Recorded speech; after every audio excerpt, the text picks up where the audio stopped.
멕시코 어느 한 가족의 저녁 식사 자리. 엄마와 딸이 아빠를 어이없다는 표정으로 쳐다보고 있는데요. 아빠는 엄마와 딸에게 무언가를 결심한 듯 이야기하기 시작합니다. 알고 봤더니 이들은 첫 가족 해외여행에서 어디를 갈지 정하고 있었는데 한국으로 가보자는 이야기 때문에 분위기가 이렇게 되었다고 하는데요. 대체 이들에겐 무슨 사연이 있었던 걸까요? 그리고 이들은 무사히 여행을 잘 다녀올 수 있었을까요? 그럼 오늘의 사연 바로 들어보겠습니다. 안녕하세요. 저는 멕시코에 사는 라리사라고 합니다. 제가 이렇게 글을 쓰는 건 제가 가족 여행을 통해 겪은 한국이란 나라에 대해 얘기하고 싶어서예요. 저희 가족은 그동안 가족끼리 해외여행을 한 번도 가본 적이 없었는데요. 그러던 어느 날 식사 자리에서 아빠가 가족끼리 해외여행을 떠나자고 제안을 했어요. 그런데 그 말이 나오자마자 옆에 앉아있던 제 동생이 갑자기 한국을 가자는 게 아니겠어요? 솔직히 갑자기 웬 한국인지 참 뜬금없게 느껴졌죠. 저는 유럽을 가고 싶었거든요. 유럽에는 많은 국가가 있지만 그중에 프랑스나 이태리가 좀 끌리긴 했었는데 나머지 국가도 뭐 괜찮았습니다. 그런데 갑자기 생각도 못한 한국 얘기가 나오자 좀 뜬금없다는 생각이 들었죠. 솔직히 멕시코에서 살아오면서 한국에 대한 얘기도 거의 못 들어봤고 한국에 대한 정보도 당연히 없었거든요. 한마디로 많이 생소했죠. 엄마 같은 경우는 일본을 가고 싶다고 했어요. 그나마 일본은 한국보다는 덜 생소한 나라였죠. 솔직히 동양 국가들을 대부분 잘 모르긴 하지만 동양하면 일본이 가장 먼저 떠오를 정도로 멕시코에서 일본은 그래도 인지도가 좀 있었거든요. 아무튼 엄마는 일본, 저는 유럽을 가고 싶다고 하였고 동생은 한국을 가고 싶다고 했는데 저와 엄마가 동생에게 왜 한국을 가고 싶냐고 했더니 동생은 케이팝 가수 때문에 한국에 관심이 생겼다고 하는 거예요. 저는 다른 이유도 아니고 고작 동생이 좋아하는 가수 때문에 첫 가족 해외여행을 한국으로 떠나긴 싫었습니다. 이제 아빠의 의견이 중요해졌는데요. 그런데 아빠까지 한국을 선택하는 게 아니겠어요? 아빠는 요즘 퇴근하고 집에서 유튜브를 시청하는 게 취미이신데 우연히 한국 먹방 영상을 접하고서 한국의 음식에 대해 엄청난 관심이 생겼다고 하더라고요. 급기야 실제로 한국에 가서 현지 한국 음식들을 맛보고 싶어졌고 그래서 한국을 선택한 거라고 말하더라고요. 결국 그렇게 다수결에 의하여 우리 가족의 첫 해외여행지가 한국으로 결정되어 버렸어요. 저는 솔직히 굉장히 불만스러웠고 그냥 툴툴거리며 방 안에 들어가 버렸죠. 저는 다음 날 친구들을 만나서도 어제 있었던 이야기를 하며 불만을 쏟아냈어요. 가족 해외여행을 가게 되었는데 한국이라는 나라로 가게 되었지 뭐야? 도대체 왜 그런 잘 알지도 못하는 나라로 가겠다는 건지 이해할 수가 없어. 라고 말이에요. 물론 친구들 중에서도 동양을 좋아하는 친구들은 한국에 가는 걸 부럽다고 말해주기도 했지만 하여간 저는 그다지 기분이 좋지 않았습니다. 그리고 저를 굉장히 골렸던 친구 하나가 있었는데요. 이 친구는 자기 가족은 이번에 프랑스로 여행을 가는데 너는 첫 해외여행을 고작 한국으로 가냐며 막 놀리기까지 했어요. 저는 기분이 살짝 나쁘긴 했지만 동시에 그 말에 공감이 되어서 딱히 화가 나지도 않더라고요. 결국 저는 그렇게 내키지 않는 가족여행을 시작하게 되었어요. 그런데 그렇게 한국에 도착하자마자 저는 좀 어리둥절했어요. 인천공항이 정말 좋았기 때문인데요. 공항에 도착하여 보이는 모습이 여기가 공항인지 전시관인지 구분이 안 될 만큼 공항에는 곳곳에 화려한 예술품이 전시되어 있었고 공항 자체의 디자인과 규모 또한 굉장히 놀라웠죠. 가족들도 꽤 놀란 듯해 보였어요. 사실 제가 사는 멕시코에는 인천공항과 같이 크고 발달한 최첨단 공항은 없거든요. 놀란 나머지 도착해서 이리저리 둘러보며 꽤 시간을 많이 보낸 것 같아요. 그래도 한국의 인천공항이 너무나도 발전된 공항이라서 나름 여행하러 온 기분은 나더라고요. 하지만 저는 인천공항이 끝인 줄 알았습니다. 보통 어지간한 나라면 나라의 첫인상이라 할 수 있는 공항은 최대한 잘 만들어 놓잖아요. 그래서 이때까지만 해도 공항만 삐까뻔쩍하게 만들어 놓고 나머지는 별거 없을 줄 알았죠. 하지만 그건 완벽한 오산이었어요. 서울 쪽으로 가는데 택시로 지나가며 보는 한국의 모습은 저에게 큰 충격을 주었거든요. 멕시코와는 비교도 되지 않을 정도로 나라 분위기가 깨끗했고 세련되어 보였습니다.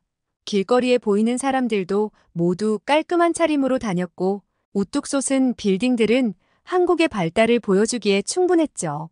저뿐만 아니라 일본을 가자고 주장했던 엄마를 포함해 저희 가족들 모두가 놀라서 바깥만 쳐다보며 연신 감탄을 내뱉었습니다. 사실 멕시코는 대도시라 하더라도 거리 분위기가 어수선하거나 난잡하고 사람들의 차림새도 지저분한 경우도 많거든요. 그때 속으로 생각했습니다. 내가 생각한 한국과 실제의 한국은 엄청 다를 수 있겠다라는 것을요. 뭔가 그때부터 한국 여행에 대한 설렘이 막 생기기 시작하더군요. 그리고 저는 저도 모르게 창밖의 한국 모습을 사진으로 막 찍고 있더라고요.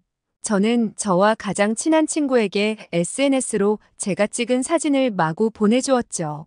친구는 사진을 받아보고는 깜짝 놀라더군요. 그런데 이건 시작에 불과한 거였어요. 앞으로의 한국 여정에서는 더욱 깜짝 놀랄 일들이 많았거든요. 서울 여행은 명동, 광화문, 한강공원, 이태원 등등의 한국 여행의 필수 코스를 중심으로 돌아다녔어요. 오기 전에 아빠가 정말 많이 알아보셨더라고요. 한국을 돌아다니며 공통적으로 느낄 수 있는 특징들이 있었는데요. 방문한 장소마다 깨끗하고 친절한 사람들이 많았는데 특히 여행객을 배려하는 모습이 매우 인상적이었어요. 친절한 한국인들에게 너무 감사한 마음이 들었죠. 중간에 배가 고파 한정식 집에 가서 식사도 하였는데요. 아까 아빠가 유튜브를 보게 되면서 한국 음식에 대한 관심이 많아졌다고 했잖아요.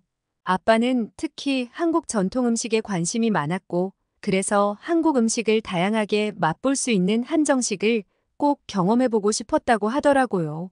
한정식 식당은 한국 전통 가옥의 형태로 지어져 있어 건물 자체만으로도 뭔가 한국의 문화를 느낄 수 있는 곳 같았어요. 그리고 우리 가족은 직원들의 따뜻한 환영을 받으며 안으로 들어갔습니다. 그리고 잠시 뒤 요리들이 서빙되기 시작했는데 요리들이 정말 끝도 없이 나오더라고요. 신선한 나물, 각종 해산물, 고기 요리 등 다양한 재료가 사용된 음식들이 하나둘씩 상 위에 놓여졌어요.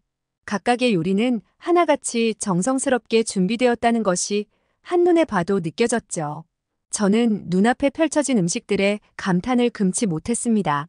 이렇게 많은 요리를 한 번에 맛볼 수 있다니 정말 신기하고 놀라웠어요. 우리 가족은 그렇게 한정식을 경험하게 되었는데요.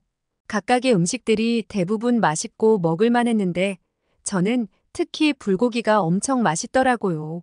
근데 불고기는 저뿐만 아니라 우리 가족 모두가 다 좋아했어요. 누가 가족 아니랄까봐 입맛이 다 비슷하구나 느꼈죠. 그리고 아빠는 비빔밥을 참 좋아하셨답니다. 저 같은 경우 야채를 별로 안 좋아해서 비빔밥은 잘 안 맞는 것 같았는데요. 이건 또 가족인데도 입맛이 다른 부분이긴 하네요. 아무튼 아빠는 정말 밥알 하나 남기지 않고 싹싹 긁어서 비우시더라고요. 나머지 한국 음식들 중에서도 잡채나 해물이 들어간 전요리와 생선구이 등등을 참 맛있게 먹었던 기억이 납니다. 음식을 맛있게 먹으니까 한국에 대한 이미지가 갑자기 훨씬 더 좋게 변하는 거 있죠? 이때부터 한국이 뭔가 좋아지면서 앞으로 여행도 더 재밌게 즐길 수 있겠다는 마음이 생겼던 것 같아요. 그렇게 우리 가족은 식사를 만족스럽게 마치고 바깥으로 나왔습니다. 이때 좀 놀라웠던 점이 있는데요. 바로 한국인들은 아시아인인데도 다들 덩치가 생각보다 큰 느낌이 들었다는 거예요. 저는 사실 동양인들은 대부분 체격이 왜소하고 키가 작을 줄 알았거든요. 근데 한국인들을 보니 그건 제 편견이었다는 걸 깨닫게 되었죠. 사실 멕시코인들도 키가 그리 큰 편은 아닙니다. 남자 평균 키가 170 정도 될 거예요. 솔직히 동양의 한국인들 키도 멕시코인들과 비슷하거나 혹은 더 작을 줄 알았는데 웬걸 훨씬 더 큰 느낌이라 많이 놀랐죠. 나중에 알고 봤더니 동양에서도 특히 한국인들의 체격이 큰 편이라 하더라고요. 한국 음식들이 워낙 맛있고 영양적으로도 좋아서 그런 건가 싶은 생각이 들더라고요. 아무튼 정말 의외여서 많이 놀랐답니다. 그리고 저희는 길거리에서 파는 음식도 먹어봤는데요. 이땐 특히 동생이 굉장히 신나하더라고요. 한국 드라마에서 길거리 포장마차를 봤다며 실제로 보니까 너무 신기해하면서 좋아하더라고요. 거기서는 떡볶이와 어묵, 순대, 튀김 등 다양한 음식이 있었는데 각각 한 종류씩 시켜서 가족과 나누어 맛을 보았는데요. 떡볶이는 쫄깃쫄깃하면서 매콤한 맛이 일품이었고 떡볶이 국물은 순대와 튀김과도 궁합이 정말 잘 맞았습니다. 또한 뜨끈한 어묵 국물은 떡볶이를 먹은 뒤에 매콤함을 중화시켜 주었고 깊은 국물 맛은 목구멍을 타고 시원하게 내려가는 느낌을 주었어요. 특히 떡볶이는 너무 매력적이어서 뭔가 멕시코에서 떡볶이 장사를 해도 정말 인기를 많이 끌고 대박이 날 것 같더라고요. 정말 너무 맛있었답니다. 밤에는 서울의 한강에 놀러가서 강과 서울 야경을 구경했는데요. 한국을 여행하시는 분들에게는 한강 방문을 꼭 추천드리고 싶어요. 정말 좋은 추억이 될 거거든요. 넓디 넓은 강물에 서울의 빌딩 불빛이 비치는 광경은 정말 한 폭의 그림같이 아름답고 낭만적이더라고요. 서울의 야경과 한강의 풍경을 즐겼던 환상적인 경험은 아마 평생 잊혀지지 않을 기억으로 남을 거예요. 우리 가족은 그렇게 첫날을 마무리하고 숙소로 돌아가 기분 좋게 잠에 들었는데요. 한국 여행의 첫날은 말 그대로 정말 환상적이었어요. 출발하기 전 한국에 가기 싫다고 투덜댔던 제 스스로가 참 한심할 정도로 한국은 좋은 나라였어요. 또 호텔 직원들의 친절함과 안락한 방 분위기, 그리고 조식도 정말 끝내주었죠. 그렇게 우리 가족은 둘째 날을 맞아 이태원과 명동을 갔는데요. 이태원에 가니 여러 외국인들이 많았는데 멕시코 사람도 마주쳐서 반갑게 인사도 나누고 그랬답니다. 그리고 이태원에 있는 쇼핑몰에서 우리 가족은 쇼핑도 하고 근처 카페에서 맛있는 커피도 마시며 시간을 보냈어요. 그리고 명동으로 넘어갔는데 명동에도 마찬가지로 외국인들이 굉장히 많더라고요. 여기서는 또 아빠의 추천으로 칼국수를 먹으러 갔어요. 아빠가 미리 알아봤는지 명동에 오면 꼭 먹어야 할 음식이 칼국수라고 했거든요. 그렇게 칼국수 집으로 가게 되었는데 잠깐 기다리니 금세 칼국수가 나왔고 역시나 칼국수 맛 또한 저희를 실망시키지 않았어요. 우선 국물부터 한 숟가락 떠서 입에 넣어봤는데 진하고 깊은 맛의 국물이 입안을 가득 채워주었습니다. 육수는 감칠맛이 살아있었고 깔끔하고 개운한 맛이 느껴졌죠. 그리고 이어서 먹은 쫄깃한 면발은 적당히 두께감이 있어 식감이 굉장히 좋았습니다. 칼국수의 면은 직접 손으로 뽑아낸 건지 아닌지 잘은 모르겠지만 아무튼 부드러우면서도 탄력이 있어 씹는 맛이 일품이더군요. 면과 국물이 어우러져 더욱 깊고 풍부한 맛을 느끼게 해주었어요. 그리고 같이 주문한 만두도 정말 별미였답니다. 가족들 모두 맛있게 먹었던 기억이 나요. 하여간 칼국수 식사 또한 우리 가족 모두가 맛있게 잘 먹었고 그렇게 우리는 밖으로 나와 명동 거리를 구경하면서 시간을 보내고 있었는데요. 갑자기 엄마가 소리를 질렀어요. 대체 왜 그러냐고 물었더니 휴대폰이 사라졌다고 하는 거예요. 아빠는 대체 정신을 어디 빼놓고 다니냐며 엄마에게 대체 어디서부터 사라진 것 같느냐고 물었죠. 엄마는 칼국수 집에 들어가기 전까지는 분명 있었던 것 같다며 칼국수 집에 간 이후로부터 휴대폰 만진 적이 없다고 했고 아빠는 우선 칼국수 집부터 한번 가보자고 하였죠. 그렇게 다시 칼국수 집으로 갔는데 저희를 보자마자 직원분이 달려오더니 이거 두고 갔다면서 휴대폰을 바로 주시더라고요.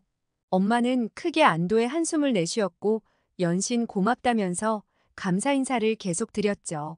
만약 멕시코였다면 이런 상황에서 휴대폰을 발견한 식당 직원이 그냥 자기 주머니에 슬쩍 넣고 분명 모른 척 했을 거예요. 하나를 보면 열을 안다고 한국인들의 의식 수준은 멕시코와는 비교도 되지 않을 정도라는 느낌을 받았답니다. 저희 가족은 연신 감사의 인사를 드렸지만 그 직원분은 당연한 일을 한 것이라는 듯 그냥 아무렇지도 않게 홀연히 다시 일하러 자리를 뜨시더라고요. 한국의 치안이 좋다는 얘기는 들었지만 치안뿐만 아니라 의식 수준 또한 월등히 높다는 것을 이때 확실히 느꼈죠. 이건 정말 멕시코 사람들이 배워야 할 점이라고 생각했어요. 그렇게 우여곡절도 겪으면서 한국에서의 꿈 같은 시간은 점점 흘러갔고 저희는 여행을 마치고 멕시코로 돌아오게 되었는데요. 돌아와 보니까 멕시코의 주변 환경과 사람들 모습이 한국과 너무 비교되더라고요. 멕시코에만 있을 땐 몰랐는데 한국을 한번 갔다 오고 나니까 이렇게 차이가 나나 싶으면서 다시 멕시코 생활에 적응하는데 시간이 꽤 걸렸답니다. 저는 친구들에게도 한국 얘기를 하며 엄청 자랑을 했고 특히 제가 한국 도착하자마자 사진을 보내줬던 저랑 가장 친한 그 친구는 정말이지 너무 부러워하더라고요. 하여간 한국 여행을 가기로 결정하였던 저희 가족의 선택은 정말 대성공이었고 원래부터 한국을 가자고 했었던 아빠와 동생뿐만 아니라 일본을 가자고 했던 엄마도 지금은 한국에서의 추억을 너무도 그리워하고 있답니다. 저는 나중에도 한국 여행을 꼭 다시 가고 싶어요. 그때는 서울이 아니라 한국의 다른 지역으로도 꼭 둘러보려고요. 저희 가족에게 좋은 추억을 선물해준 한국에게 너무나 고마운 마음이랍니다. 우여곡절 끝에 한국으로 가족여행을 오게 되어 한국에서 행복한 추억을 쌓고 돌아간 멕시코 여성 라리사 양의 사연은 여기까지인데요. 사연이 좋았다면 구독과 좋아요 부탁드립니다. 구독과 좋아요는 더욱 더 감동적인 사연을 전달해드리는데 큰 힘이 됩니다. 끝까지 시청해주셔서 감사합니다.